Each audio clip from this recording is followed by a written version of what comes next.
یه باگ و یه آتش عالی آوردم. اول میرم آتش، ویدیو بعدی باگه. آقا این آتش سریفتر مرگباره. میبینین اینو؟ بله آقا نگاه کنید دیگه خودتون قشنگ بفهمید.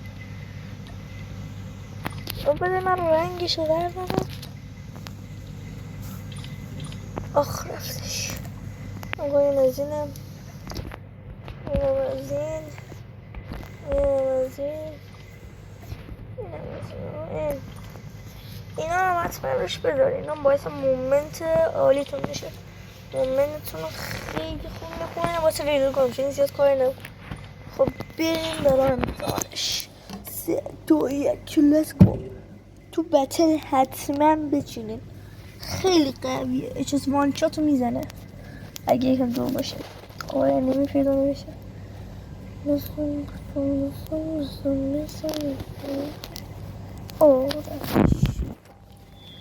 خب میخوام 100 مرگ بار آتشش رو گذاشتم.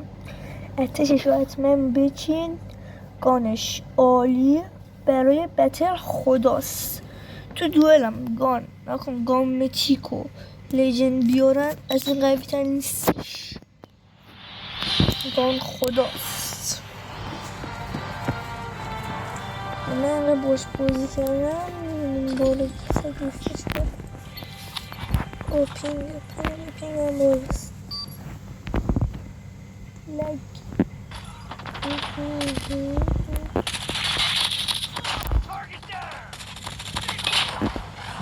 بوم میزن. Target's in sight.